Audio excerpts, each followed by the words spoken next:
Hello viewers, இன்னைக்கு நம்ம பார்க்க போறது One Piece episode 449 part 2.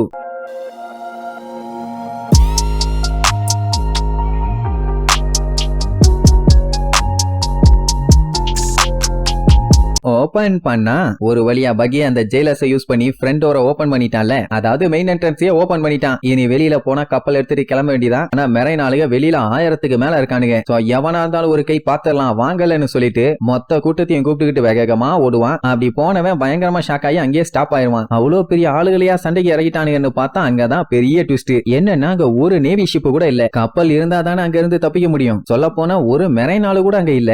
இப்ப என்ன நீந்தி அங்க இருந்து தப்பிப்பானுங்க? வாய்ப்பே இல்லையே. இப்ப தெரியுதா மகளனோட பிளான் என்னன்னு? ஏச சேஃப்டியா அனுப்பியாச்சு. ஏஸ் இருந்தாதான் இவங்களுக்கு செக்யூரிட்டி நிறைய தேவை. அவனை அனுப்பி விட்டதுனால இங்க ஒயிட் பேர்ட் கண்டிப்பா வரமாட்டான். இவனு இங்க இருந்து தப்பிக்கணும்னா கப்பல் தேவை. கப்பல் எல்லாத்தையுமே அங்க இருந்து போக சொல்லிட்டான். அப்படி இருக்கும்போது கண்டிப்பா இவங்களால தப்பிக்க முடியாது. அப்படின்னா வார்டன் வந்து வளைச்சு வளைச்சு இவங்களை அட்டாக் பண்ணாதான் செய்வான். இனி நம்ம என்ன பண்றதுன்னு தெரியாம அங்கேயே கிடந்து எல்லாம் கதறுன்னு கதறுவானுங்க. இப்ப இவனுங்க நீந்தி போகணும்னு நினைச்சா அதுவும் முடியாது. ஏன்னா இந்த இடத்துக்கு கீழே பெரிய பெரிய சீ கிங்ஸ் எல்லாமே இருக்குதுங்க. ஒரே கவுதான் 50 பேரும் காலி. ஏன்னா இம்பெல் டவுனோட மிகப்பெரிய ப்ரொடெக்டிங் பேரியரே இந்த காம்பெல்ட் தான். அதனால ஒரு படகை யூஸ் பண்ணி இவங்க எஸ்கேப் ஆக ட்ரை பண்ணாலும் கஷ்டம் தான். வெளியில இருக்க ஓஷன் கரண்ட் இவங்களை கரெக்டா போக விடாம சுழல சிக்க வச்சு அங்கேயே சாவடிச்சிரும். கொஞ்சம் யோசிச்சு பாருங்க, அவ்வளவு பெரிய நரகத்துல இருந்து கஷ்டப்பட்டு முக்குன்னு முக்கி போராடி இவ்வளவு தடைகளை தாண்டி மண்டையை உடைச்சு இவ்வளவு தூரம் வந்தா கடைசியில போக முடியாதுன்னு சொன்னா என்ன பண்றது? எல்லாம் பயங்கரமா புலம்பி தள்ளுவானுங்க. அப்பதான் ஜிம்பே வந்து இப்ப நம்ம புலம்புறதுக்கெல்லாம் நேரம் இல்ல, இது எல்லாமே அந்த வார்டனோட பிளான் தான். அவன் தான் எல்லாத்தையும் போக வச்சிட்டான். அதுக்காண்டி அவங்க எல்லாரும் ரொம்ப தூரத்துக்கு போகல, கொஞ்சம் தெளிவா ஸ்ட்ரெயிட்டா பாருங்கம்மா. பார்த்தா கப்பல் எல்லாமே கொஞ்சம் தூரம் தள்ளி நின்னுட்டு இருக்குதுங்க. பாகு இருக்கிறதுனால கப்பல் இருக்கிறதே தெரியல. அவ்வளவுதான். சொல்ல போனா என்ன இருந்தாலும் இது ரொம்ப தூரம் தான். இவ்வளவு தூரம் நீந்தி போறதெல்லாம் கொஞ்சம் கஷ்டம் தான். அது மட்டும் இல்லாம நம்ம ரொம்ப லேட் பண்ணிட்டோம்னு சொல்லி மறுபடியும் ஃபீல் தான் பண்ணுவானுங்க. ஜிம்பாய் தான் ஏதோ பிளான் வச்சிருக்கானே, அதனால யாரும் எதுக்கும் கவலைப்படாதீங்கம்மா. உடனே எல்லாம் வாயை பழுந்துட்டு பாப்பானுங்க. ஆஹா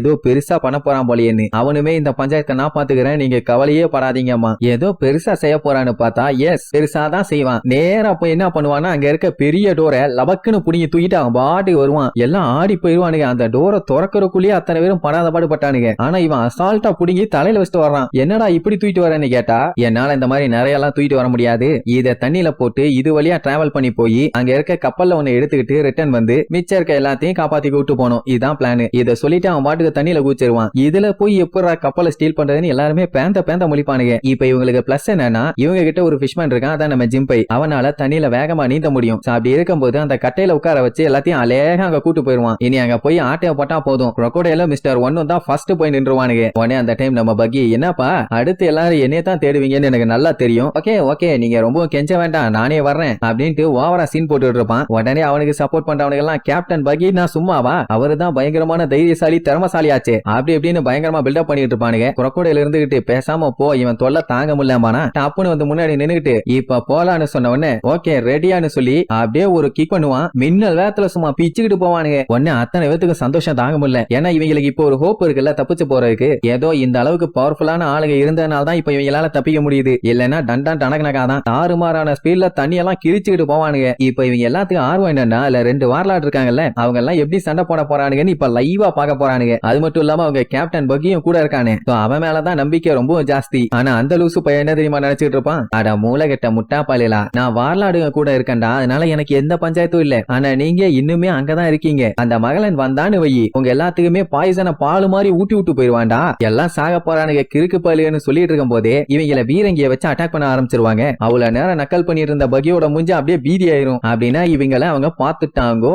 இவங்க ஒன்னும் துடுப்பு போட்டு நீந்தி போகலையே, கீழே ஜிம்பே இழுத்துட்டு போறான். அதனால அசால்ட்டா அந்த அட்டாக்ல இருந்தெல்லாம் எஸ்கேப் ஆவாங்க. அங்க இருக்க மெரைன் ஆளுகளுக்கும் நல்லா தெரிஞ்சு போச்சு இவங்களை கூப்பிட்டு வர்றது ஒரு ஃபிஷ்மேன். அதுவும் சாதாரண ஃபிஷ்மேன் இல்ல, இவன் தான் ஃபர்ஸ்ட் சன் ஆஃப் தி சீ ஜிம்பே. அதனால மொத்த ஃபோர்ஸையும் யூஸ் பண்ணி அட்டாக் பண்ண சொல்லுவானுங்க. ஏன்னா அப்பதான் ஜிம்பைய காலி பண்ணி தண்ணியில முங்க வைக்க முடியும், அவங்களாலையும் கப்பலை வந்து எடுக்க முடியாது. சோ நேவி ஷிப் மொத்தமும் எய்ம் பண்ணி கண்ணா பின்னான்னு சுடுவானுங்க. அவ்வளவு கிளீனா யோசிக்கிற ஜிம்பை இந்த அட்டாக்ல எல்லாம் சிக்குவானா வளைச்சு போயிட்டே இருப்பான். இதுக்கப்புறமும் இவங்க இதே மாதிரி நீந்தி போனாங்கன்னா கண்டிப்பா அவனுங்க கெனான வச்சு அடிச்சிருவானுங்க. அதனால அவன் என்ன சொல்லுவான், எல்லாம் டைட்டா புடிச்சுங்க, உங்க எல்லாத்தையுமே நான் டைரக்டா அந்த டெக்குக்கு தூக்கி வீச போறேன்மா. உடனே பகி பச்சையா திட்டுவான், பண்ணி மூஞ்சி வாயா கொஞ்சம் பார்த்து பேசுறா, உன் இஷ்டத்துக்கு தூக்கி வீசி விளையாட நாங்க என்ன பேஸ்கெட் பாலாடா, சிக்கினா செதச்சிருவாங்க தெரியும் தெரியுமில்லன்னு சொல்லிட்டு இருக்கும் போதே அவன் நீந்தறத ஸ்டாப் பண்ணிட்டு தண்ணிக்குள்ள போயிருவான். உடனே பகி பீதியாகி கத்திட்டு கிடப்பான். போச்சா நான் திட்டுனேன்ட்டு ஓடிட்டான் போலயே, அதுக்காண்டி இப்படி நடுக்கடல நாக்கத்தல விட்டுட்டு போயிட்டானே, துரோகி துரோகி துரோகி, இனி நான் என்ன பண்ணுவேன் ஏது பண்ணுவேன்னு அங்கிட்ட இங்கிட்ட ஓடிட்டு இருப்பான். ஜிம்பை என்ன பண்ணுவான், கொஞ்சம் தூரம் கீழே போயிட்டு அதுக்கப்புறம் அந்த டோருக்கு ஸ்ட்ரெயிட்டா வந்து நின்னுக்குவான். அங்க பார்த்தா நேவி ஷிப்புங்க வளைச்சு வளைச்சு அட்டாக் பண்ணுவாங்க. பகியை தவிர அவனுக்கு 2 பேரும் சைலண்டா நிப்பானுங்க. மிஸ்டர் ஒன்னு கொஞ்ச நேரம் வாயை மூடிட்டு எல்லாம் பர்ஃபெக்ட்டா நடக்கும்பா, அவன் கேட்கவே மாட்டான். இங்க நம்ம ஜிம்பை என்ன பண்ணுவான், ஃபிஷ்மேன் ஜுஜுட்சுன்னு சொல்லி அவனோட பவர் எடுத்து வாட்டர் ஹார்ட்னு சொல்லிட்டு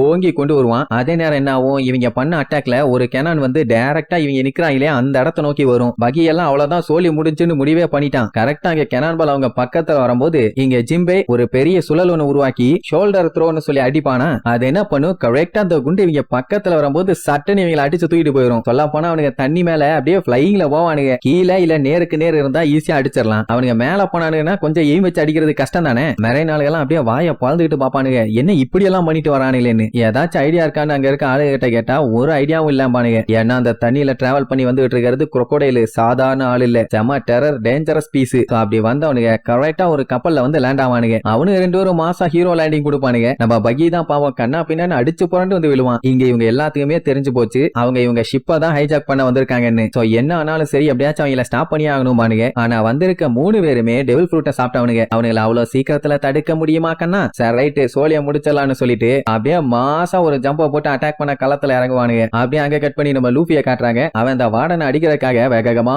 ஓடி வருவான். வார்டன் பார்த்துட்டு ஏண்டா உன்னைய எத்தனை டைம் செருப்புல அடிச்சாலும் நீ திருந்த மாட்டியா, இனிமேட்டு உனக்கு சும்மா சொன்னா புரியாது, நல்லா புரியற மாதிரி சொல்றேன்னு சொல்லிட்டு வாயில இருந்து அந்த பபிள்ஸை துப்புவான். அதுல இருந்து ஒரு ஜம்ப போட்டு நீ சொல்லி கொடுத்த எல்லாத்தையுமே நான் மறந்துட்டேன், இன்னைக்கு வா நீயா நானானு பார்த்தலான்னு இவன் பசூக்கான்னு பஞ்சு வைப்பான். அவனு ஓங்கி குத்துவான். 2 பேரும் மாத்தி மாத்தி ஒரே மாதிரி குத்திக்குவானுங்க. சொல்ல போனா ஒரே மாதிரி தேய்ச்சிட்டு வந்து நிப்பானுங்க. அவன் தெளிவா சொல்லிடுவான், இந்த டைம் நான் உனக்கு கத்து கொடுக்க போறதை கண்டிப்பா நீ என்னைக்கும் மறக்க மாட்டேன், சொல்ல போனா இதுக்கப்புறம் நீ இருக்கவே மாட்டடான்னு சொல்லிட்டு அவனோட 3 ஹைட்ராவை யூஸ் பண்ணி வேகமா அட்டாக் பண்ண வருவானா. அதே நேரம் இங்க லூஃபியை அட்டாக் பண்றதுக்காக சும்மா கத்திக்கிட்டே வெறித்தனமா வர்றதோட இந்த எபிசோடுக்கு எண்டு கார்டு போட்டு முடிக்கிறாங்க.